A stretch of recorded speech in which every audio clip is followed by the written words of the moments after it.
ಎಲ್ಲರಿಗೂ ನಮಸ್ಕಾರ. ಸಮಗ್ರ ಮನೆ ಮದ್ದು ವಿಶೇಷ ಕಾರ್ಯಕ್ರಮಕ್ಕೆ ಸ್ವಾಗತ. ನಾನು ಪೂಜಾ ಶಿವಕುಮಾರ್. ಎಸ್ ವೀಕ್ಷಕರೇ, ಇತ್ತೀಚಿನ ದಿನಗಳಲ್ಲಿ ಈ ಕೂದಲು ಉದುರುವಿಕೆ ಅನ್ನುವಂಥದ್ದು ಬಹಳಷ್ಟು ಜನರಲ್ಲಿ ಕಾಣಿಸ್ತಾ ಇದೆ. ಹೆಣ್ಮಕ್ಳಿಗೂ ಆಗಿರ್ಬೋದು, ಗಂಡು ಮಕ್ಳಿಗೂ ಆಗಿರ್ಬೋದು, ಬಹಳಷ್ಟು ಸಮಸ್ಯೆ ಕಾಣಿಸ್ತಾ ಇದೆ.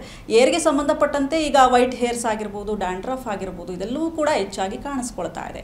ಹಾಗಾದರೆ ಮನೆಯಲ್ಲಿ ಸಿಗುವಂತಹ ಒಂದಷ್ಟು ಪದಾರ್ಥಗಳನ್ನು ಉಪಯೋಗ ಮಾಡಿಕೊಂಡು ನಾವು ಯಾವ ರೀತಿಯಾಗಿ ಈ ಏರ್ ಫಾಲ್ ಆಗಿರ್ಬೋದು, ವೈಟ್ ಹೇರ್ಸ್ ಆಗಿರ್ಬೋದು, ಡ್ಯಾಂಡ್ರಫ್ ಅನ್ನುವಂಥದ್ದಾಗಿರ್ಬೋದು, ಇದನ್ನು ಯಾವ ರೀತಿಯಾಗಿ ಕಂಟ್ರೋಲ್ ಮಾಡ್ಬೋದು? ಎಸ್, ಇದಕ್ಕೆ ಸಂಬಂಧಪಟ್ಟಂತೆ ಹೆಚ್ಚಿನ ಮಾಹಿತಿಯನ್ನು ನೀಡ್ತಾ ಹೋಗ್ತಾರೆ. ನಮ್ಮ ಜೊತೆಗೆ ಇವತ್ತು ಈ ಕಾರ್ಯಕ್ರಮದಲ್ಲಿ ಜಾಯ್ನ್ ಆಗ್ತಿದ್ದಾರೆ ಡಾಕ್ಟರ್ ನಯನಾ ಅವರು. ಎಸ್ ಮೇಡಮ್, ನಮಸ್ತೆ. ಕಾರ್ಯಕ್ರಮಕ್ಕೆ ಪ್ರೀತಿಯ ಸ್ವಾಗತ. ನಮಸ್ತೆ. ಎಸ್ ಮೇಡಮ್, ಕಾರ್ಯಕ್ರಮ ಶುರು ಮಾಡೋದಕ್ಕೂ ಮುನ್ನ ನಿಮ್ಮ ಬಗ್ಗೆ ಒಂದು ಸಣ್ಣ ಇಂಟ್ರೊಡಕ್ಷನ್ ನಮ್ಮ ವೀಕ್ಷಕರಿಗೆ. ಸೊ ನನ್ನ ಹೆಸರು ಡಾಕ್ಟರ್ ನಯನಾ ಅಂತ. ನಾನು ಇಷ್ಟವೇದ ವೆಲ್ನೆಸ್ ಅನ್ನೋ ಸೆಂಟರ್ ಸುಮಾರು 3 ರಿಂದ 4 ವರ್ಷದಿಂದ ವಿಜಯನಗರ ಏರಿಯಾದಲ್ಲಿ ನಡೆಸ್ತಾ ಇದ್ದೇನೆ. ಅದು ಒಂದು ಪಂಚಕರ್ಮ ಸೆಂಟರ್ ಹಾಗೂ ಕಾಸ್ಮೆಟಾಲಜಿ ಮತ್ತು ಟ್ರೈಕಾಲಜಿಯಲ್ಲಿ ಸ್ಪೆಷಲೈಸೇಷನ್ ಆಗಿರುತ್ತದೆ. Yes madam, okay. ಇನ್ನು ಇತ್ತೀಚಿನ ದಿನಗಳಲ್ಲಿ ಹೆಚ್ಚಾಗಿ ಕಾಣಿಸ್ಕೊಳ್ತಾ ಇರೋದು, ಜೊತೆಗೆ ಬಹುದೊಡ್ಡ ಸಮಸ್ಯೆ, ಎಲ್ಲರೂ ಕೂಡ ಯಪ್ಪ ನನ್ನ ಹೇರ್ಸ್ ಯಾಕಪ್ಪ ಇಷ್ಟೊಂದು ಉದುರ್ತಾ ಇದೆ ಅನ್ನುವಂಥ ಎಲ್ರಿಗೂ ಕೂಡ ಕಾಡ್ತಾ ಇರುವಂತಹ ಪ್ರಶ್ನೆ ಏನು, ಯಾಕೆ ಮೇಡಮ್ ಇತ್ತೀಚಿನ ದಿನಗಳಲ್ಲಿ ಅದು ಹೆಚ್ಚಾಗಿ ಕಾಣಿಸ್ತಾ ಇದೆ, ಅದು ಏರ್ ಫಾಲ್ ಅನ್ನುವಂಥದ್ದು? ಓಕೆ, ಸೊ ಹೇರ್ ಫಾಲ್ ಅನ್ನೋದು ಎಷ್ಟು ಸರಳವಾಗಿ ನಮಗೆ ಕಾಣಿಸುತ್ತೆ ಅಷ್ಟೇ ಒಂದು ಕಾಂಪ್ಲಿಕೇಟೆಡ್ ಪ್ರಾಬ್ಲಮ್ ಅಂತ ನಾನು ಹೇಳ್ಬೋದು. ಬಟ್ ಸಿಂಪಲ್ ಕಾಸಸ್ ಆಗಿರುತ್ತೆ ಅದರಲ್ಲಿ. ಹೇರ್ ಫಾಲ್ ಕಾಸಸ್ ಬಂದು ಫಸ್ಟ್ ಆಫ್ ಆಲ್ ನಮಗೆ ವಾಟರ್ ಆಗಿರ್ಬೋದು, ಅಥವಾ ಲೈಫ್ ಸ್ಟೈಲ್ ಆಗಿರ್ಬೋದು, ಫುಡ್ ಆಗಿರ್ಬೋದು, ಇವತ್ತಿನ ತಿನ್ನೋದು, ಅಥವಾ ಶಾಂಪೂಸ್, ಕೆಮಿಕಲ್ ಬೇಸ್ಡ್ ಶಾಂಪೂಸ್ ಆಗಿರ್ಬೋದು, ಪ್ರೋಟೀನ್ ಇಂಟೇಕ್ ಕಮ್ಮಿ ಆಗಿರ್ಬೋದು. ಸೊ ಈ ಥರ ಎಲ್ಲ ಹಾರ್ಮೋನಲ್ ಇಶ್ಯೂಸ್ ಆಗಿರ್ಬೋದು, ಅಥವಾ PCOD, ಥೈರಾಯ್ಡು, ಈ ಥರ ಎಲ್ಲ ಇಶ್ಯೂಸ್ಗಳಿಂದ ಹೇರ್ ಫಾಲ್ಗಳ ಈ ನಡುವೆ ಸರ್ವೇ ಸಾಮಾನ್ಯವಾಗಿ ನಾವು ಕಾಣಿಸ್ಕೊಳ್ತಾ ಇದೆ. ಅದೇ, ಈಗ ಮೇನ್ಲಿ ಬಹಳಷ್ಟು ಆರೋಗ್ಯದ ಸಮಸ್ಯೆ ಕಂಡಾಗ ಈ ಥರದ ಏರ್ ಫಾಲ್ ಪ್ರಾಬ್ಲಮ್ ಜಾಸ್ತಿ ಆಗತ್ತೆ. ಅಂದರೆ ಅಲ್ಲಿ ತಗೊಳ್ಳುವಂತಹ ಮೆಡಿಸಿನ್ ಕೂಡ ಮ್ಯಾಟ್ರ್ ಆಗತ್ತಾ, ಅಥವಾ ಕಾಯಿಲೆ ಅನ್ನುವಂಥದ್ದು ಮ್ಯಾಟ್ರ್ ಆಗತ್ತಾ, ಹೇಗೆ ಮೇಡಮ್? ಹೌದು, ಸುಮಾರು ಮೆಡಿಸಿನ್ಸ್ ಸಹ ಇದಕ್ಕೆ ಕಾಸ್ ಅಂತ ನಾವು ಕನ್ಸಿಡರ್ ಮಾಡ್ತೀವಿ. ಯಾರು ಗೊತ್ತಿಲ್ಲದೆ ಸೆಲ್ಫ್ ಆಗಿ OTC ಮೆಡಿಸಿನ್ಸ್ಗಳು ತೊಗೊಂಡ್ಬಿಡ್ತಾರೆ ಹೋಗಿ, ಯಾರ್ದು ಡಾಕ್ಟರ್ ಸಲಹೆ ಇಲ್ಲದೇ ಹೋಗಿ ಎಲ್ಲ ಮೆಡಿಸಿನ್ಸ್ ತೊಗೊಂಡ್ಬಿಡ್ತಾರೆ. ಕೆಲವು ಮೆಡಿಸಿನ್ಸಿಂದನೂ ಹೇರ್ ಫಾಲ್ ಆಗೋ ಸಮಸ್ಯೆಗಳು ಇರುತ್ತೆ. ಓಕೆ, ಅಂದರೆ ಮೇಜರ್ಲಿ ಪ್ರಾಬ್ಲಮ್ಮು ಯಾವ್ಯಾವ ರೋಗಗಳು ಪ್ರಾಬ್ಲಮ್ ಆಗುತ್ತೆ ಅದನ್ನು ಹೇಳೋದು? ಥೈರಾಯ್ಡ್ ಇಶ್ಯೂ ಆಗ್ಬೋದು, PCOD ಇಶ್ಯೂ ಆಗ್ಬೋದು, ಹೌದು. ಸೊ ಹಾರ್ಮೋನಲ್ ಇಶ್ಯೂ ಅಲ್ವಾ? ಸೊ ಹಾರ್ಮೋನಲ್ ಇಶ್ಯೂ ಇರೋದ್ರಿಂದ PCOD basically lifestyle disorder. So ಲೈಫ್ ಸ್ಟೈಲನ್ನು ನಾವು ಚೇಂಜ್ ಮಾಡ್ಕೊಳ್ಳಿಲ್ಲ ಅಂತಂದರೆ ಇದೆಲ್ಲ ಕನೆಕ್ಟೆಡ್ ಆಗಿರುತ್ತೆ, ಒಂದಕ್ಕೊಂದು ಅಸೋಸಿಯೇಟೆಡ್ ಆಗಿ ಈ ಥರ ಸಿಂಪ್ಟಮ್ಸ್ಗಳನ್ನ ನಾವು ಕಾಣಿಸಿಕೊಳ್ಳುತ್ತೆ. ಓಕೆ, ಅದನ್ನು ಯಾವ ರೀತಿಯಾಗಿ ಕಂಟ್ರೋಲ್ ಮಾಡ್ಬೋದು ಅಂತ ಹೇಳಿ? ಅಂದರೆ ಈಗ ಭಾಳ ಥರ ಮೆಡಿಸಿನ್ ತಗೊಳ್ತಾರೆ, ಆಮೇಲೆ ಏನೋ ಹೇರ್ಸ್ದೆಲ್ಲ ಇದು ವಿಗ್ ಹಾಕೊಳ್ಳೋದು, ಅದೇನೇನೋ ಬಂದಿದೆ ಮೇಡಮ್ ಈ ಮಾರ್ಕೆಟಲ್ಲಿ. ಈಗ ಅದು ಏರ್ ಇಲ್ಲ ಅಂದರೆ ತಲೆ ಕೆಡಿಸ್ಕೊಬೇಡಿ, ನಾವಿದ್ದೀವಿ ಅನ್ನೋ ಹೇಳೋರು ಜಾಸ್ತಿ ಇದ್ದಾರೆ. ಸೊ ಹೇಳಿ, ಅದನ್ನು ಯಾವ ರೀತಿಯಾಗಿ ನ್ಯಾಚುರಲ್ ಆಗಿರ್ಬೇಕು? ಅದು ಸಿಂಪ್ಟಮ್ಯಾಟಿಕ್ ಆಗಿ ನೀವು ಅದನ್ನು ಕವರ್ ಮಾಡ್ಕೋಬೋದು, ಬಟ್ ಅದನ್ನು ಟ್ರೀಟ್ಮೆಂಟ್ ಆಗಿ ನಾವು ಇದನ್ನು ಮಾಡೋಕ್ಕಾಗಲ್ಲ. ಸೊ ಟ್ರೀಟ್ಮೆಂಟ್ ಅಂತ ನಾವು ತಗೊಂಡಾಗ ಹೇರ್ ಫಾಲಲ್ಲಿ ಸೊ ಕಾಸನ್ನು ತಡೆಗಟ್ಟಬೇಕು. ಸೊ ಕಾಸನ್ನು ಟ್ರೀಟ್ ಮಾಡಬೇಕು. ನಾನು ಹೇಳ್ದಂಗೆ ಆಗ್ಲೇನೆ ಬೇಸಿಕ್ ನಾವು ಚೇಂಜಸ್ ಮಾಡಬೇಕಾಗಿರೋದು ವಾಟರ್ ಚೇಂಜಸ್. ಸೊ ವಾಟ್ರಲ್ಲಿ ತುಂಬಾ ಹಾರ್ಡ್ ವಾಟರ್ ಬರುತ್ತೆ, ಕ್ಲೋರಿನ್ ಬೇಸ್ಡ್ ವಾಟರ್ ಬರುತ್ತೆ. ಕಾವೇರಿ ವಾಟರ್ ತೊಗೊಂಡ್ರೇನು ನಮಗೆ ಅದು ಹಾರ್ಡ್ ವಾಟರ್ ಅಂತಲೇ ಹೇಳ್ತೀವಿ, ಬೋರ್ ವಾಟರ್ ಆಗಿರ್ಬೋದು. ಸೊ ಇದೆಲ್ಲ ಹಾರ್ಶ್ ವಾಟರ್ ನಾವು ರೆಗ್ಯುಲರ್ಲಿ ಯೂಸ್ ಮಾಡೋದ್ರಿಂದ ಫಾಲಿಕಲ್ ವೀಕ್ ಆಗಿಬಿಟ್ಟು ಅದು ಹೇರ್ ಫಾಲಿಗೆ ಸಮಸ್ಯೆ ಆಗಿ ಅದು ಕಾಸ್ ಆಗಿಬಿಟ್ಟು ಹೇರ್ ಫಾಲ್ನ ಮಾಡುತ್ತೆ. ಓಕೆ ಮೇಡಮ್, ಇನ್ನೊಂದು ವಿಚಾರ ಕೇಳ್ಪಟ್ಟಿದ್ದೀನಿ ನಾನು, ಎಣ್ಣೆ ಹಾಕೋದ್ರಿಂದ ಏನು ಏರ್ಸ್ ಗ್ರೋತ್ ಆಗಲ್ಲ ಅಂತ ನನಗೆ ಇರೋ ಪ್ರಶ್ನೆ ಇದು. ಎಣ್ಣೆ ಹಾಕಿದ್ರೆ ಏನೂ ಆಗಲ್ಲ ಮೇಡಮ್, ಅದು ಸುಮ್ಮನೆ ಒಂದು ಮಾಯಿಶ್ಚರೈಸ್ ಮಾಡೋಕ್ಕಷ್ಟೇ ಅದು ಏರ್ಸ್ನ ಅಂತ ಹೇಳ್ತಿರ್ತಾರೆ. ನಿಜಕ್ಕೂ ಕೂಡ ಎಣ್ಣೆ ಅನ್ನುವಂಥದ್ದು ವರ್ಕ್ ಆಗುತ್ತಾ? ಕೊಬ್ಬರಿ ಎಣ್ಣೆ ಅನ್ನುವಂಥದ್ದು ನಮ್ಮ ಕೂದಲು ಬೆಳೆಯೋದಕ್ಕೆ ವರ್ಕ್ ಆಗುತ್ತಾ ಅಂತ ಹೇಳಿ? ಡೆಫಿನೆಟ್ಲಿ ಸ್ಕಾಲ್ಪಿಂಗ್ ನರಿಶ್ಮೆಂಟ್ ಕೊಡುತ್ತೆ. ಸೊ ಫುಲ್ ಕೂದಲಿಗೆ ಹಚ್ಚಬೇಕಾಗಿ ಏನೂ ಇಲ್ಲ ಎಣ್ಣೆ ಅನ್ನೋದು. ಸೊ ಎಣ್ಣೆ ಬರೀ ನಾವು ಸ್ಕಾಲ್ಪಿಗೆ ಹಚ್ಚಿದರೆ ಅದನ್ನು ಡೆಫಿನೆಟ್ಲಿ ಸ್ಕಾಲ್ಪ್ ನರಿಶಿಂಗ್ ಆಗಿ ಕೆಲಸ ಮಾಡುತ್ತೆ. ಬಟ್ ಎಣ್ಣೆ ನಾವು ಡ್ಯಾಂಡ್ರಫ್ ಕಂಡೀಷನಲ್ಲಿ ಒಂದು ವೇಳೆ ಅದು ವೆಟ್ ಡ್ಯಾಂಡ್ರಫ್ ಆಗಿದ್ದರೆ ನಾವು ಅದನ್ನು ಎಣ್ಣೆನ ಕಾಂಟ್ರಾ ಇಂಡಿಕೇಟೆಡ್ ಅಂತ ಹೇಳ್ತೀವಿ, ಅಲ್ಲಿ ಎಣ್ಣೆ ನೀವು ಯೂಸ್ ಮಾಡೋಂಗೆ ಇರಲ್ಲ. ಓಕೆ, ಅಂದರೆ ಯಾವ ಥರ ಕಾಂಟ್ರಾ ಇಂಟ್ರಿಯೆಂಟೆಡ್ ಅಂತ ಏನು ಹೇಳಿದ್ರೆ ನಿಮ್ಮ ಪದ ಎಲ್ಲ ಬರಲ್ಲ ಮೇಡಮ್, ನಾವು ಡಾಕ್ಟರ್ ಅಲ್ಲ. ಕಾಂಟ್ರಾ ಇಂಡಿಕೇಟೆಡ್ ಅಂದರೆ ಅಲ್ಲಿ ನಾವು ಯೂಸ್ ಮಾಡೋಂಗೆ ಇರಲ್ಲ. ಸೊ ವೈಟ್ ಡ್ಯಾಂಡ್ರಫ್ ಅಂತ ಇದ್ದಾಗ ಡ್ಯಾಂಡ್ರಫಲ್ಲಿ 2 ಥರ ಡ್ಯಾಂಡ್ರಫ್ ಬರುತ್ತೆ. ಒಂದು ಡ್ಯಾಂಡ್ರಫ್ ನಾವು ಈ ಥರ ಹಿಂಗೆ ಸ್ಕ್ರ್ಯಾಚ್ ಮಾಡಿದಾಗ ನಿಮಗೆ ಅದು ಇಲ್ಲಿ ಉದುರೋದಾಗ್ಬೋದು, ಅಥವಾ ಪುಡಿ ಉದುರೋದಾಗ್ಬೋದು, ಆ ಥರ ಡ್ಯಾಂಡ್ರಫನ್ನು ನೋಡ್ತೀವಿ. ಇನ್ನೊಂದು ತಲೆಗೆ ಹತ್ತಿರುತ್ತೆ, ಗೊತ್ತಾಗಲ್ಲ, ಬಟ್ ಅದನ್ನು ನಾವು ಹಿಂಗೆ ಇದು ಮಾಡಿದಾಗ ಇಚಿಂಗ್ ಇರುತ್ತೆ. ಅದು ಸಿಂಪ್ಟಮ್ಸ್ ಮೇಲೆ ಆ ಡ್ಯಾಂಡ್ರಫ್ ಇದೆ ಅಂತ ಗೊತ್ತಾಗ್ಬಿಟ್ಟು ಆ ವೆಟ್ ಡ್ಯಾಂಡ್ರಫಲ್ಲಿ ಆಯಿಲ್ ಹಾಕಿದಾಗ ಆ ಡ್ಯಾಂಡ್ರಫ್ ಇನ್ನೂ ಜಾಸ್ತಿ ಆಗೋ ಚಾನ್ಸಸ್ ಇರುತ್ತೆ. ಇರುತ್ತೆ. ಅದು ಆ ಕಂಡೀಷನಲ್ಲಿ ನಾವು ಆಯಿಲ್ ಹಚ್ಚಲೇಬಾರ್ದು ಅಂತ ಹೇಳ್ತೀವಿ. ಓಕೆ, ಆಯಿಲ್ ಹಚ್ಚಬಾರ್ದಾ? ಹೌದು, ಆಯಿಲ್ ಹಚ್ಚಬಾರ್ದು. ಓಕೆ, ನೋಡಿ ಆಯಿಲ್ ಆದರೆ ಮೀನ್ಸ್ ಕೆಲವರು ಕಣ್ಣು ತಂಪಾಗುತ್ತೆ ಅದಕ್ಕೆ ಆಯಿಲ್ ಯೂಸ್ ಮಾಡ್ತೀನಿ ಅಂತಲೂ ಹೇಳ್ತಾರೆ. ಅದರಲ್ಲೂ ವಿಧವಾದ ಮಾರ್ಕೆಟಲ್ಲಿ ಕೆಲವರು ಹೆಂಗೆ ಪ್ರಮೋಷನ್ ಕೇಳ್ತಾರೆ ಅಂದರೆ, ಮೇಡಮ್ ಬನ್ನಿ ಮೇಡಮ್ ಇಲ್ಲಿ ಆ ಬೇರು ಯೂಸ್ ಮಾಡಿಬಿಟ್ಟು ನಾವು ಏನಾದರೂ ಆಯುರ್ವೇದಿಕ್ ಮೆಡಿಸನಲ್ಲಿ ತಗೊಂಡು ನಾವು ಬೇರ್ಗಳನ್ನ ತಗೊಂಡು ನಾವು ಆಯಿಲ್ನ ಇದನ್ನು ಮಾಡ್ತಾ ಇದ್ದೀವಿ, ಈ ಆಯಿಲ್ನ ಹಚ್ಕೊಂಡ್ರೆ ಖಂಡಿತವಾಗ್ಲೂ ಲಾಂಗ್ ಹೇರ್ಸ್ ಬರುತ್ತೆ ಅಂತೆಲ್ಲ ಹೇಳ್ತಾರೆ. ಅದು ಕೂಡ ಮ್ಯಾಟ್ರ್ ಆಗತ್ತಾ ಕೂದಲು? ಬರೀ ಆಯಿಲಿಂದ ಕೂದಲು ಬರುತ್ತೆ ಅಥವಾ ಬರೀ ಆಯಿಲಿಂದ ನಾವು ಕೂದಲನ್ನ ಬೆಳೆಸ್ಕೊಂತೀವಿ ಅಥವಾ ಇದಂದ್ರೆ ಅದು ತಪ್ಪು. ಸೊ ಬರೀ ಆಯಿಲಿಂದ ಏನೂ ಆಗಲ್ಲ. ಆಯಿಲಿಂದ ಜಸ್ಟ್ ನೀವು ಸ್ಕ್ಯಾಲ್ಪನ್ನ ನರಿಶ್ ಮಾಡ್ಬೋದೇ ಹೊರತು ಫುಲ್ ಉದ್ದ ಬರುತ್ತೆ, ಎಲ್ಲ ಸಮಸ್ಯೆಗಳು ಕ್ಯೂರ್ ಆಗಿಬಿಡುತ್ತೆ ಅಥವಾ ಯಾವುದೋ ಒಂದು ಬೇರೆ ಓಕೆ ಇರುತ್ತೆ. ಬಟ್ ಯಾವುದಿದೆ ನಿಮಗೆ ಅದ್ರ ಬಗ್ಗೆ ನಾಲೆಜ್ ಇದ್ದರೆ ಅದನ್ನ ನಾಲೆಜ್ ಇಟ್ಕೊಂಡು ನೀವು ಅದನ್ನು ಯೂಸ್ ಮಾಡ್ತಾ ಇದ್ರೆ ನೋ ಪ್ರಾಬ್ಲಮ್. ಬಟ್ ಯಾರೋ ಅವ್ರು ಹೇಳಿದ್ರು ಅಂತಂದು ಅದ್ರ ಬಗ್ಗೆ ನಾಲೆಜ್ ಇಲ್ಲದೆ ಏನೋ ಒಂದು ಯೂಸ್ ಮಾಡಿದರೆ ಡೆಫಿನೆಟ್ಲಿ ನಿಮಗೂ ಅದರಲ್ಲಿ ಸೈಡ್ ಇಫೆಕ್ಟ್ಸ್ಗಳನ್ನ ನೀವು ಕಾಣಿಸ್ಕೋಬಹುದು.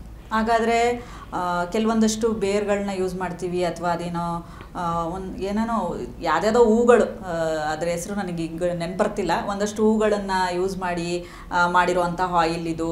ಆಮೇಲೆ ಆಲೋವೆರಾ ತೊಗೊಂಡು ಅದ್ರ ಏನೇನೋ ಒಂದಷ್ಟು ಪದಾರ್ಥಗಳನ್ನು ಒಳಗೊಂಡು ನಾವು ಮಾಡಿದಂತಹ ಆಯಿಲ್ ಇದು. ಸೊ ಇದು ಖಂಡಿತವಾಗ್ಲೂ ಲಾಂಗ್ ಹೇರ್ಸ್ ಬರುತ್ತೆ ಅಂತ ಹೇಳ್ತಾರೆ. ಅದನ್ನೆಲ್ಲ ಯೂಸ್ ಮಾಡಿ ಎಣ್ಣೆನ ತಯಾರು ಮಾಡಿದ್ರೆ ಅದು ಏನಾದರೂ ಲಾಂಗ್ ಹೇರ್ಸ್ ಬರೋಕ್ಕೆ ಹೆಲ್ಪ್ ಆಗುತ್ತಾ ಅಂತ ಹೇಳಿ ನಾನು ಅದನ್ನೇ ಆಗಲೇ ಹೇಳಿದ್ದು. ಫಸ್ಟ್ ಕಾಸನ್ನು ನೋಡ್ಕೊಳ್ಳಿ. ಲಾಂಗ್ ಹೇರ್ ಬರೋಕ್ಕೆ ನಿಮಗೆ ಫಸ್ಟ್ ಪೌಷ್ಟಿಕಾಂಶವಾಗಿರೋ ಆಹಾರ ಇಂಪಾರ್ಟೆಂಟು. ಸೊ ಹೇರ್ ಪ್ರತಿಯೊಂದು ಬಾಡಿಯಲ್ಲಿ ಸೆಲ್ಲಲ್ಲಿ ಪ್ರತಿಯೊಂದು ಬಾಡಿ ಸೆಲ್ ನಮ್ಮದು ಪ್ರೋಟೀನಿಂದ ಆಗಿರುತ್ತೆ. ಸೊ ಆ ಪ್ರೋಟೀನ್ ಹೆಚ್ಚಾಗಿರೋಂಥ ಆಹಾರಗಳು ಸೇವಿಸೋದ್ರಿಂದ, ಮೊಳಕೆ ಕಾಳಾಗಿರ್ಬೋದು, ಬೇಳೆಗಳಾಗಿರ್ಬೋದು, ಪ್ರೋಟೀನ್ ಹೆಚ್ಚೆಚ್ಚಿಗೆ ಇರೋಂಥ ಆಹಾರಗಳು ನಾವು ಸೇವಿಸಿದಾಗ ಅದು ಹೇರಿಗೆ ನರಿಶ್ ಆಗಿಬಿಟ್ಟು ಅದು ನಿಮಗೆ ಹೇರ್ ಗ್ರೋ ಆಗೋದ್ರಲ್ಲಾಗಲಿ ಅಥವಾ ಸ್ಕ್ಯಾಲ್ಪ್ ಹೆಲ್ತ್ ಇಂಪ್ರೂವ್ ಆಗೋದ್ರಲ್ಲಾಗಲಿ ಅಥವಾ ಹೇರ್ ಸಮಸ್ಯೆ ಯಾವುದೇ ಇದು ಮಾಡೋದ್ರಲ್ಲಾಗಲಿ ಅದು ತುಂಬ ಹೆಲ್ಪ್ಫುಲ್ ಆಗಿರುತ್ತೆ. ಬಟ್ ಓನ್ಲಿ ಆಯಿಲ್ ಹಚ್ಕೊಂಡು ನಾನು ಎಲ್ಲ ಹೇರ್ ಸಮಸ್ಯೆಗಳನ್ನ ನಾನು ಸಾಲ್ವ್ ಮಾಡ್ಕೊತೀನಿ ಅಂದರೆ ಖಂಡಿತ ಆಗಲ್ಲ. ಓಕೆ, ಏರನ್ನ ನಾವು ಯೂಸ್ ಮಾಡಬೇಕಾಗಿರೋದು ಓನ್ಲಿ ಫಾರ್ ಮಾಯಿಶ್ಚರೈಸ್ ಪರ್ಪಸ್, ಇಲ್ಲಾಂದ್ರೆ ನರಿಶ್ಮೆಂಟ್ ಅಷ್ಟೇನೆ. ಆಮೇಲೆ ರಾತ್ರಿ ಹೊತ್ತು ಎಣ್ಣೆ ಹಚ್ಕೊಂಡು ಮಲಗ್ತಾರೆ, ಅದರಿಂದ ಡ್ಯಾಂಡ್ರಫ್ ಎಲ್ಲ ಜಾಸ್ತಿ ಆಗುತ್ತೆ ಅಂತ ಕೇಳಿದೀನಿ. ಡ್ಯಾಂಡ್ರಫ್ ನಾನು ಹೇಳಿದ ಕಂಡೀಷನ್ ಅಲ್ಲಿ ನಿಮಗೆ ವೆಟ್ ಡ್ಯಾಂಡ್ರಫ್ ಅಲ್ಲಿ ಇದ್ದಾಗ ಅದನ್ನ ಆ ಕಂಡೀಷನಲ್ಲಿ ನೀವು ಆಯಿಲ್ ಯೂಸ್ ಮಾಡಿದಾಗ ಡೆಫಿನೆಟ್ಲಿ ಇನ್ಕ್ರೀಸ್ ಆಗೋ ಚಾನ್ಸಸ್ ಇದ್ದೇ ಇರುತ್ತೆ. ಓಕೆ. ಆಮೇಲೆ ಇನ್ನೊಂದು ತುಂಬ ಕೂದಲು ಹಸಿ ಇದ್ದಾಗ ಬಾಣಸಿಣಿಕೆಯಿಂದ ಬಾಚಬಾರ್ದು, ಮಾಡಬಾರ್ದು ಅಂತ ನಿಜನಾ ಮೇಡಮ್? ಹೌದು, ಅದು ಕೂಡ ಕಾರಣ ಆಗುತ್ತಾ? ನಾವೇನೇ ಹೇರ್ ನಾವು ಯಾವಾಗ ವಾಶ್ ಮಾಡ್ಕೊತೀವಿ ಅಥವಾ ಹೇರ್ ವಾಶ್ ಮಾಡ್ಕೊಂಡಿದ ತಕ್ಷಣ ಕೆಲವ್ರು ಏನು ಮಾಡ್ತಾರೆ, ಹೋಗಿ ಅದನ್ನ ಈ ಥರ ಜಾಡಿಸ್ಕೊಂಡ್ಬಿಟ್ಟು ಇದು ಮಾಡ್ಕೊತಾರೆ. ಅಥವಾ ಕೆಲವ್ರು ವೆಟ್ ಹೇರ್ಸನ್ನ ಕೋಮ್ ಮಾಡ್ಕೊಂಡ್ಬಿಡ್ತಾರೆ. So wet hairs usually comb ಮಾಡ್ಕೊಳ್ಳೋದ್ರಿಂದ ಸ್ಪ್ಲಿಟ್ ಎಂಡ್ಸ್ ಆಗೋ ಚಾನ್ಸಸ್ ತುಂಬ ಜಾಸ್ತಿ ಇರುತ್ತೆ. So wet hairs usually not advisable comb ಮಾಡೋಕ್ಕೆ ಇದಾಗಲಿ.